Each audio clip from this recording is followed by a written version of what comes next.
Hey everybody, it's AstroDe. It is AstroDe. Relationships and synastry, that's my specialty.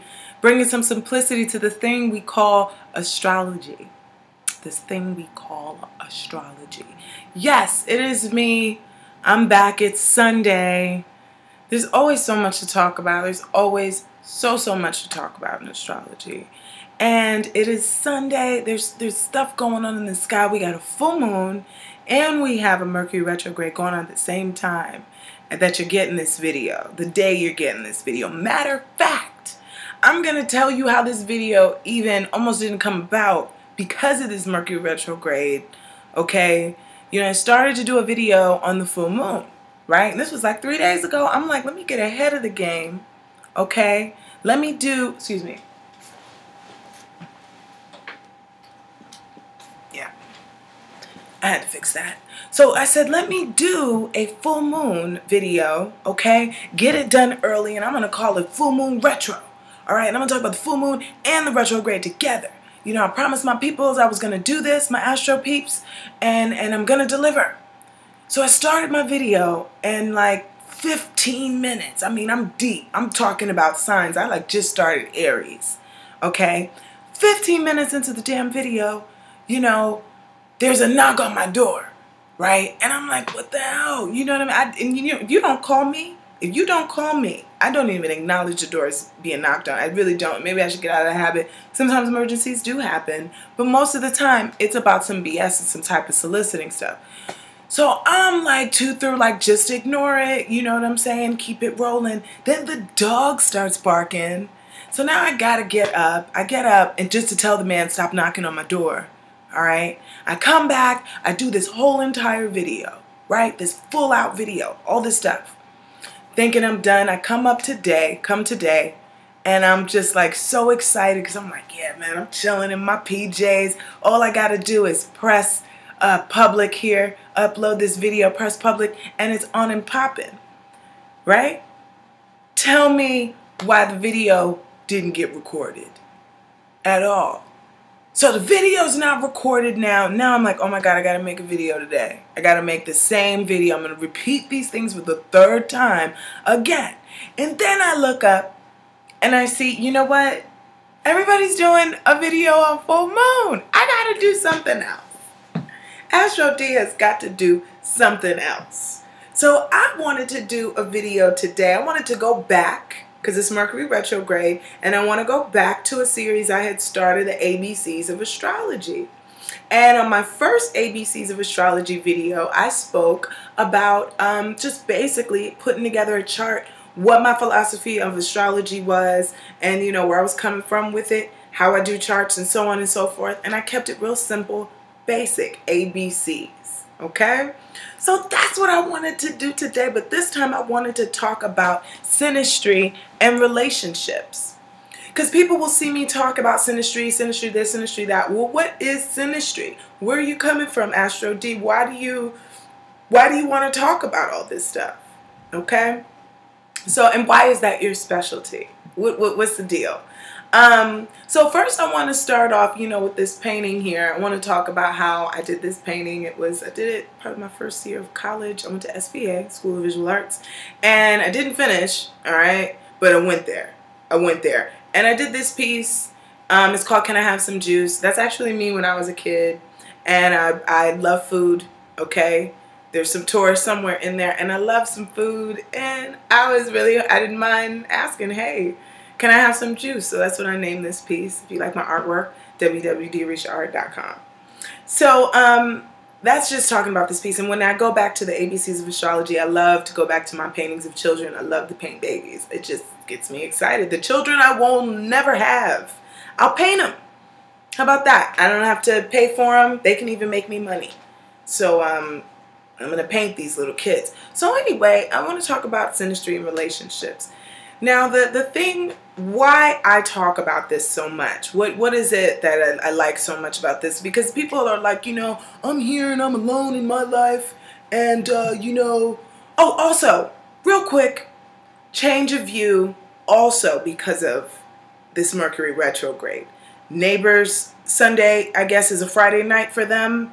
So they're blasting, you know, real heavy. So I was like, you know what? I'm not bothering nobody. I already knocked on the door quite a few times. So I'm just like, you know what? Let me just move the deal. I was raised by a Gemini, okay? Adapt? What? Adapt? All right? You learn, and when you adapt, you don't just adapt and then suffer through it. You adapt and do it in style. I like this. Okay, I'm digging this lighting here. All right, I like the couch, comfy couch type of feel. And I don't got a squeaky chair, y'all. Okay, so anyway, why I like to do synastry in relationships and why I like to talk about this so much. What is the craze, D? Well, for me, I hear people say, oh man, I just want to be alone forever and just be by myself. I don't need nobody, right? Hey, I mean, everybody's got their own destiny. I can't say that that's impossible, maybe not. But when we came into this world, we needed another person. The second we took our first breath, and you got that timestamp and you got that birth chart, you needed another being in your life. Okay? And I mean, I almost want to say when you die. Well, no, not when you die. I mean, your body can just stay there, so you don't have to be buried. But I'm just saying, coming into this world, you need another. So therefore, there is an importance on connecting to another. Okay? There's an importance on that in life. And I think that a lot of people are hurt out there. A lot of people are suffering out there. A lot of people have been just straight up tortured out there, and it is difficult to connect to another person, right? So this is why I wanted to do this. Well, this is where my interest and fascination becomes. Because when connecting to another, you want to understand people. You want to understand them. And we're all trying to get something from each other. Even if it's something as simple as, I just want you to listen to me. I just want you to understand what I'm saying. We all have to do that. But what we need to do is learn to get on the other's page if we want to get what we want from that other person, right? And like I said, I'm not saying to be manipulative, which isn't a good or a bad word. And I am kind of saying to manipulate. We all manipulate. We've been manipulating since we were babies. But in order to get what you want, let's say it's just to listen, you kind of got to get on that person's level and understand where they're coming from, who they are, and what dynamics are going on. And I use astrology sometimes to help me with that. Now, sometimes, okay, sometimes this is just a tool, okay? I mean, the most powerful thing is your intuition and your vessel as a person. So, I like to look at the energies of 2 and 3 and sometimes 4 people that come together. But right now we're talking synastry, so 2. 2 people coming together. What is that dynamic that's going on? What energy is being exchanged between each other? How is the other affecting the other in their life? Now, I know you guys have had some people out there that have come into your life and totally flipped it upside down, changed it, rearranged it, did all those things, and left you like, what the hell am I supposed to do now? There was some synastry going on, y'all. There was some chemistry going on that, I don't know. Now, the question is, if we see what's going on, can we stop it still? I mean, you ask all the readers, that question. Can you really, if you see something, can you really stop it? Sometimes you can prevent it. I like to look at karma and destiny because sometimes we just have to walk down certain roads. You know what I'm saying? It's like, oh, this person might hurt your feelings, but that's a lesson that you really needed to learn in your life at some point in your life. There was somebody that might have broke your heart or cheated you out some money, but I guarantee you learned that lesson afterwards and you didn't do that again. Okay? And that was needed for you to get to the next level and the next level, so you can't always cut your blessing or cut your lesson short. Right? When you were looking at charts, because I almost had it the other day. I was like, oh my God, I don't want to hang out with this person. This is a terrible combination. But, you got to live your life and try not to focus on the negative things, because when you focus on the negative things of the chart between you and another, what happens is that's all that happens, because that's all you're focusing on. So what happens when synastry charts, this is how two birth charts affect each other. You have an astrology wheel for one chart, and you lay the 2 charts on top of each other, okay? and you see what planet goes into each other's houses. Okay, now I'm getting a board so you guys can see this. I'm not going to use examples just yet, class examples. I'm going to verbally try to explain this to you guys today. But when you put two charts together, one person, there's a I guess you could say tango that's happening right here. There's an exchange, a back and forth exchange between the planets and the houses. Okay, so each planet, okay, or each body of the energy, you know, it represents certain areas of the relationship. Okay, just like, right, when you're doing just by yourself, we're talking about how each planet affects certain areas of your life and how you're going about your life. Well, now when it comes to a relationship and when you put that together, it's how you're going about this relationship here. Okay, how you're going about this relationship and how that person is going about the relationship towards you. Now, these relationships don't always be, it's not always romantic. Romantic is the funnest thing to talk about, duh, you know, bunch of fifth house stuff. That's the fun stuff to talk about, but, you know, you can use this with business partnerships. You can apply this to child, mother and daughter, father and son, you know, sister-in-law, so on and so forth. These are two energies connecting. Some people you can connect with and they will bring the absolute best out of you. The best out of you. And some people you can connect with, they will bring the worst. You will see stuff in yourself. You're like, oh my God, this is my shadow. Am I this bad? I thought I worked on this in therapy, but I guess I didn't. No, you didn't. You didn't work on it in therapy. They just like pulled that sucker out of you. And sometimes, I mean, we have to take responsibility for ourselves. You have to have control over yourself and what person has access to what, so on and so forth. But a lot of the times, you know, and I always tell people, you know, don't take it personal when you are not compatible with someone. Don't take it personal. Or don't think that this person is a jerk because they don't want you. You know, you just don't flow with their energies. You just don't mesh well. And this is how I learned to not take things so personal sometimes with people. When some people are rude or when some people are jerks or whatever, I don't even take it personal. I might check out your chart and be like, oh my God. You just do that. Like, you just live that life. That's who you are, huh? And with me, I can't handle it. Now, Susie Jane over there, Susie Jane might love the fact that you're a jerk. For her, you're not a jerk. For her, you're the funniest guy on the planet for Susie Jane, right? Her planets bounce off of your planets in a nicer way, in a more harmonic way, where they might bounce off of mine, creating disharmony, okay? Disharmony in a chart versus harmony in a chart versus maybe too much harmony, and it's just boring. It's just boring. So first we're talking about what is it, synastry chart. Synastry chart is when you do a chart overlay. You put one chart on top of the other and you can look at that. All right, you can look at my example, Bobby and Whitney Houston. I talk about, and I did a chart overlay as well, and I'm going to do some more. AstroDe's got some stuff coming out. So we talk about here aspects, okay? Now, once you have that overlay, let's say this person's sun is in your 5th house, and that creates a certain combustion. Their Venus is in another part of your chart, right? That creates another combustion. You are receiving their sun energy into your 5th house. Their sun was in their 5th house. So you're receiving their sun energy. You're the receiver of the 5th, in their 5th house. They are giving, they're the giver, their sun energy into your 5th house. Okay? You want to know about 5th houses and all that stuff? You can go back to the ABCs of Astrology original video.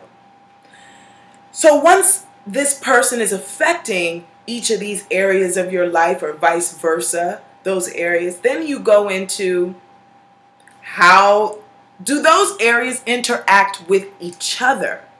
Okay? So how is you going into their 5th house affecting you going into their 10th house? You know, that's already an opposite. I think that's not an opposition. 5th to 11th is opposition. But yeah, or let's say they're 5th into their 11th and it's an opposition right there. Okay? That's conflict. That's a back and forth seesaw here. So aspects. Aspects are how the areas of your life are interacting within each other.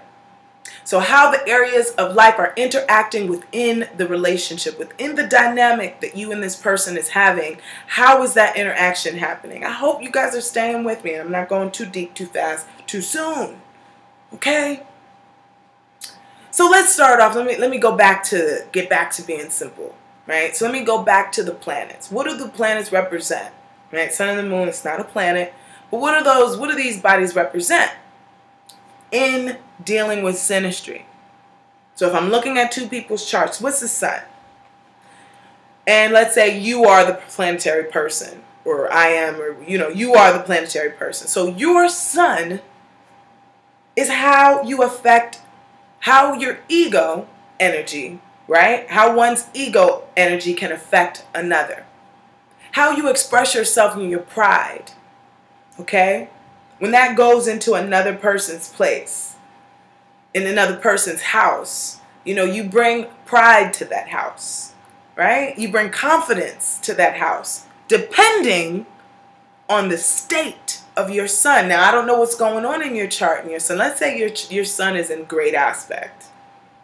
Let's say your sun is doing great by yourself, on your own. Your sun is doing great. That's what I mean. And then you come up to Susie Jane or whatever, and with Susie Jane, your sun goes into a certain area of her chart. You bring confidence, you bring pride to that part. Maybe it goes into her fourth house of her family. She becomes more prideful when she's with her family when you're around. Okay? So that's the sun. The moon. How you both relate to each other emotionally. Okay? How are you relating? Because we're talking about one person. This is the planetary person. How are you relating emotionally? Where are you relating emotionally in this person's life? Let's say the moon is in the 7th house. You bring your emotions emotionally. When you act out emotionally, you make them think of relationships and partnerships. They want to team up when you express yourself emotionally. They want to connect. And yes, with you. Right? When your moon is in their 7th house. The softer side of you. They like that. You light it up. All of a sudden they're thinking about relationships and stuff. When you're expressing yourself. Maybe when you cry or something. I don't know. When you're being a mom. These things turn them on. Whatever. When you're being nurturing too. That could also make them think, wow. You know what I mean? This person I think might be the one for me. Mercury, how do you communicate? How you think, how you talk, how you express yourself, okay? To another person. The way you talk makes them do A, B, C, or D. It activates A, B, C, or D within them. So the way you talk, the way you make jokes, and how you communicate, maybe it activates their friend section, their 11th house. Mercury, maybe your Mercury is in their 11th house. So when you open your mouth and you got something to say, damn, you just make an awesome friend with your Mercury in my 11th house. I like that. This is on a general level now. Mercury in the 11th house in good aspect, we'll say. So with that being said, now you got Venus. Venus, my love, how I express myself. How are these things, how is Venus expressing itself through love, my desire area. So when I turn on that desire part of me, when I start, pulling out my fancy clothes and I'm bringing out my style, what area in life does that affect for you? What's the love expression to each other? How are you guys affectionate? Do you guys have the same taste? Do you even have the same taste? Do you like the same music? Ew, I don't like that song. Don't play that. Do you have the same sense of comedy? Same sense of comedic timing? All those things? That's looking at where your Venus falls and as well as where their Venus falls in your chart. That'll talk about that love expression. Then you got Mars. All right, this is where fights, is your Mars squaring their Mars? Are they arguing with you all the time? Are you guys having sex all the time? Do you do some type of physical activity together? This is Mars. All right. Sometimes Mars in certain people's houses can piss them off. Mars in the 4th house. Are you bringing your anger and your aggression to their home space? Right? Are you guys bickering about old past issues? The 4th house also rules the past. Are you guys arguing about crap like that in the relationship? And that kind of sucks. Mars in the 4th house. You know, what's your sexual expression? You know, how is that working? Is there a stiflement? Is somebody have a dysfunction going on? Like, what's up? That's Mars. That's talking about the sexual expression as well between you two, and the anger expression. How do you two move? Right? Or what really, when you're talking about one person, because, you know, you could look at it as a composite chart, which is the blend of the energy together, creating one. That's composite. Composite chart. Synastry is just the interaction, the tango between the two. And a composite chart is, what does that blend symbolize? How does that make a whole? The tango between the two. So, you know, looking at Mars, you know, what is Mars doing? Is there a good connection between Mars and the rest of your chart, other planets? What about Mars and what house Mars is in? And like I said, how is their Mars interacting with the other areas of your life? Does it give you problems in your career? Does someone's anger, someone's issue with anger or inability to control themselves come into your work life? Next thing you know, your boo is coming to your job talking junk to you, trying to argue at work and stuff. It's like, what are you doing? I'm sorry, baby. Well, Mars is squaring your 10th house and I just don't. Go home. So Jupiter. Now we go to Jupiter. How does this, what is your way of bringing expansion to this person's life? How are you bringing optimism to this person's life? How are you, you know, making this person grow? How are you spoiling them? You know, are you overdoing it? You're not doing it enough? Is it stifled by something else that's going on in your life that makes it difficult for you to express your optimism and your buoyancy? Booyah. I think that's right. And you know, your youthfulness to this person, is something being suppressed? Is that being overdone, or is that being done just right? How's that working? That's your Jupiter. So a lot of times Jupiter can be in a really nice place. A lot of times when Jupiter is in another person's 5th house, they bring expansion to your creativity. They might, and 5th house also rules children. They may want you to make you want to have a lot of children. And they will play this out. It's difficult to say, I just want to make you have babies. So that could be the case too with Jupiter in someone's 5th house. Jupiter in someone's 7th house. Really definitely making them really want to think about marriage in a big way. You know, Jupiter also represents the whole marriage thing. Marriage, children thing. And it's luck. Luck as well. So you want someone else's Jupiter to be in a nice area. I don't know, I guess let's say your finances are crappy when you're by yourself, but this person's Jupiter goes into your 2nd house. They help you balance you out a little bit on money. So that's kind of cool. Saturn. Now Saturn is needed. It's needed and it sucks, but it's needed. Okay? Saturn is, where do you bring discipline or restriction to this person? Because we all got to bring some kind of discipline or restriction to each other. We just do. Okay? I noticed with a lot of parents to children, they have heavy Saturn aspects. One time my son was like, oh my God, you're going to be separated from your kids. And I was like, wait a minute. No, you're just kind of like a hard parent. You're a little repressive to your kids. So that's a lot of Saturn aspects. So Saturn in it is, where do I ground you? Okay, in your chart. Where do I keep you grounded? Where do you keep me grounded? Or where am I a wet blanket in your life? How am I a wet blanket in your life? And how does me being a wet blanket in your life aspect to other areas of your life as well? You know, somebody's Saturn is, I don't know, in your 1st house. So when they just walk in front of you, they could be like sobering. You might get all serious and stuff. Their Saturn is in your 1st house. They might just, you know, they might even be attracted to you. Sometimes that's a little tough with Saturn, dealing with Saturn 1st house. But, you know, that's a restrictive planet. But they may also, like I said, make you sit up straight in your chair You know what I'm saying? You might be a little more mature around this person if their Saturn hits on your first house or hits in a special area. Okay? Then you got Neptune. Now we're going to the outer planets. We're getting, you know, Vedic astrology stops at Saturn. All right? Western astrology goes further. We start talking about Neptune and Pluto, stuff like that. I like the Vedic when they just stop at Saturn. I kind of like that because this is less. But it don't make it no easier, y'all. It ain't making it any easier. But I'm going to keep going because I mainly do Western astrology. So on the Western tip, you know, Neptune, this is where our illusions might lie. Where do we bring the smoke? Right? Because we all bring the smoke. All these planets work within us, right?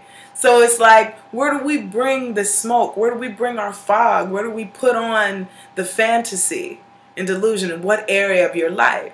Now, going back to the birth charts, when you look at a birth chart, you see, okay, this is where my Neptune is. This is how I do it. And how I do it is going to go into someone else's life. It's going to affect someone else in a different way. It might affect Sally in a way where she done fell in love with you and she thinks you want her, but you ain't even thinking about Sally. But it might affect Susie in a way where she thinks you're a fool. And you are the most smartest person in the world, but there is a misunderstanding and a miscommunication there. Your Neptune, maybe in the first house or Neptune somewhere else, your Neptune has confused this person totally, and they cannot peg you in who you are, right? So sometimes Neptune's confusion isn't necessarily done on purpose. It's not necessarily a lie. It's just what it is. For this person, they can't pin you. Or for this person, their Neptune is in your first house. Is in your 11th house. So you think they're a friend. They might be a friend. It's weird. Are we friends? What? It could be a situation like that. Where is their Neptune? And then how is it interacting with other areas of your life? So their Neptune is in your 11th house. Okay, how is it interacting? What aspects is it making in other areas of your life? It squares your Venus. So they will disappoint the hell out of you in aspects of love. They will hurt your feelings. You will not be sure if they're your friend or you're not. And then, you know, they're totally throwing smoke on your Venus, so you just really cannot tell. That is just a raw aspect of how Neptune can be confusing. Just confusion. But it's also very spiritual. Because in some aspects, that Neptune can trine Venus. And you two can have a very intuitive, romantic understanding of each other. If that Neptune is in the 11th house, it could be a friend that you have these beautiful experiences with. See? Depending on aspect. And then Pluto. Pluto. Okay, that's power. How we are shifting or dealing with our power within the relationship. Where do you handle your power? How do you exert your power towards this person? In what area of your life are you putting out, you know, your power energy? And this comes to play, you know, looking at what house it's in, you know, and what aspects it makes. Of course, what sign it's in too. You know, you got to look at the sign of each of these. And then we'll go over that. I will talk more. I will come back to the ABCs of astrology. But like I said, I wanted to be in alignment with this retrograde here. So the sign represents the style in which these planets are going to act out. Okay? And the aspects are how they intermingle within each other. You know, within each other's charts.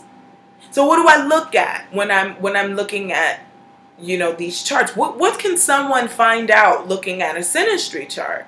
You can look at longevity. How long a person is going to be around in your life. You know, is this somebody that's got weight to them? Are they just going to always be around in the background? Or is this someone that you're going to have constant ups and downs with? Or is it going to be a mix of both? Are they going to be in your life for a long time, up and down? That's annoying sometimes. But that's something that you can see in a chart. Violence and abuse in a chart, absolutely. You know, how is someone's Mars, their anger and aggression, remember, how is that affecting you in your life? And in what area of your life does it intermingle with? How does it intermingle with the other areas of your life? With this Mars here. So Mars is our anger and our aggression. So we're looking at that. Anger and aggression. And then we look at Pluto. Power. Anger, aggression, and power. That's abuse. Okay, that could be a form of a way of abuse. So you could look at that. We look at the sexual, chemistry between two people. We look at Mars for that, and you can see even with Uranus. Uranus can make really nice, exciting things. Oh, I didn't even put Uranus. Uranus also represents, if I was talking about the planets, I knew I was missing something. I felt it. Uranus in dealing with synastry, that is how you change. How are you constantly changing? How are you constantly rebelling? How are you being sporadic and flipping it? Right? Where do you bring constant disruption? We all do it. We all got that in us, a part of us that brings disruption and change. And we need it. And we need to bring it to others. And sometimes it's our destiny to bring it to others. Looking at your North Node as well.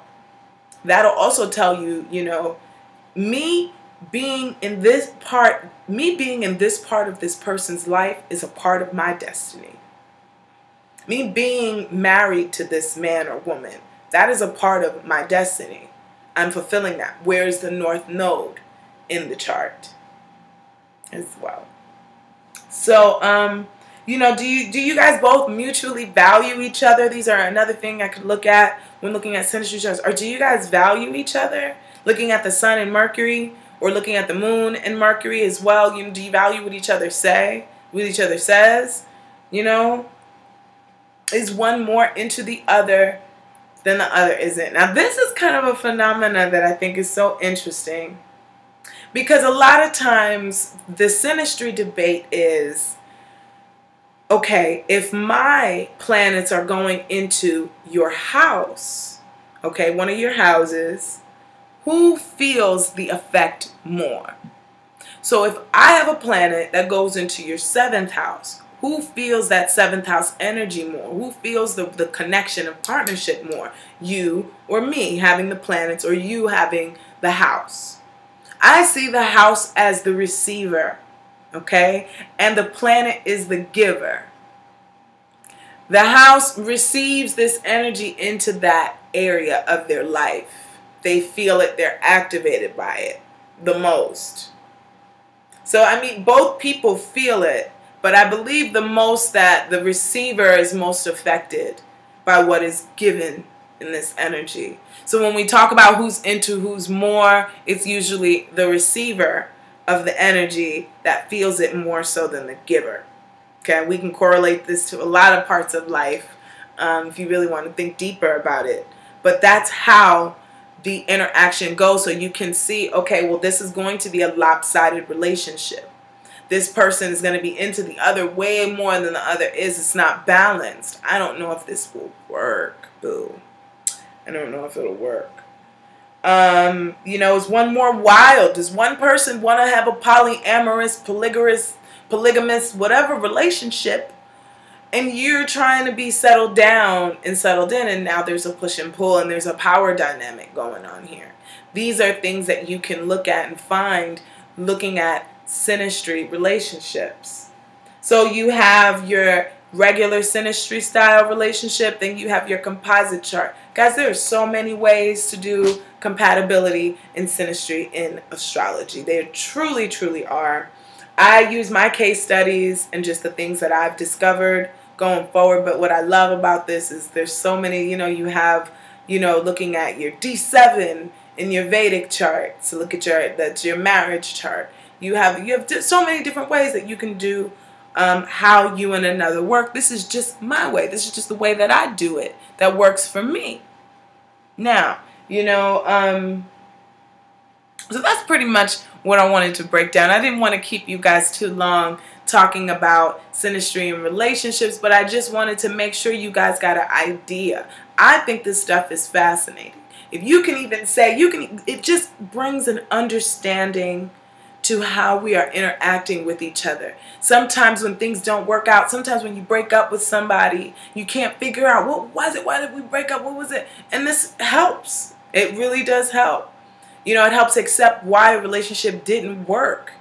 You know, I wouldn't recommend, like, you know, you're about to get married and then you do a synastry chart. It's like, oh, you know, maybe that's something you should have maybe did. I don't know. It's difficult whether you do it immediately or you wait. I prefer to kind of wait and get to know people. But at the same time, I'm like a walking, what time is your birth? What time were you born? What time were you born? Let me see these calculations. But, you know, like I said, I learned over time and over the years to take what I see with a grain of salt because I don't know how you're playing your cards. Remember, I always say astrology is the cards we're dealt. And the key to life is how we play the game. All right, are you going to play it to win or are you going to play it to lose? I don't know how this person is actually playing the game that I'm looking at, their cards that I'm looking at. I don't really know how they're playing. I don't know if they've matured into their Saturn yet. I don't know if they've learned the lessons of Pluto and now they got it together. I don't know. So you can't necessarily judge a person based on just their chart right away. I mean, I don't. But if you start to play out a lot of the things in that chart, I'm just going to say, you know what? I ain't messing with you. You just like this damn chart I'm looking at. You are just like this chart. And I need to keep it moving. So everybody, I hope that you enjoyed my synastry overview talking about the basics of synastry. I hope you like my new section. I'm thinking about keeping this. I kind of like it. Let me know what you think if you like my new little area. No squeaky chairs. None of that stuff for you guys. I hope you guys are having a lovely full moon tonight, wherever the full moon is falling in your charts. You know, make the best of it, do your little rituals and all that good stuff.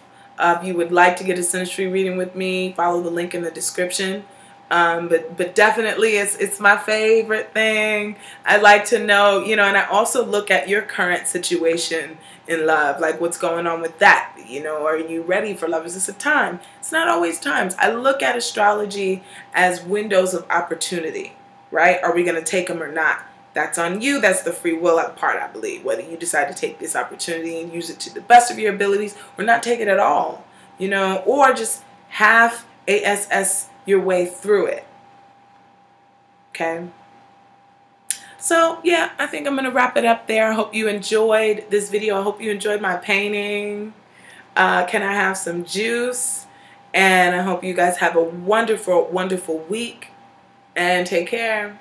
Oh, and follow me on Instagram at AstroDe5 on Instagram. Send me if you guys have any questions, astrology general questions. I answer questions every Wednesday. So if you have a question, general question, if you have an idea for a video you'd like me to do talking about synastry and so on and so forth, hit me up. Next video I would like to have coming for you guys is talking about good aspects in love and tough love aspects. What do you do? Damn. Okay, guys, take care.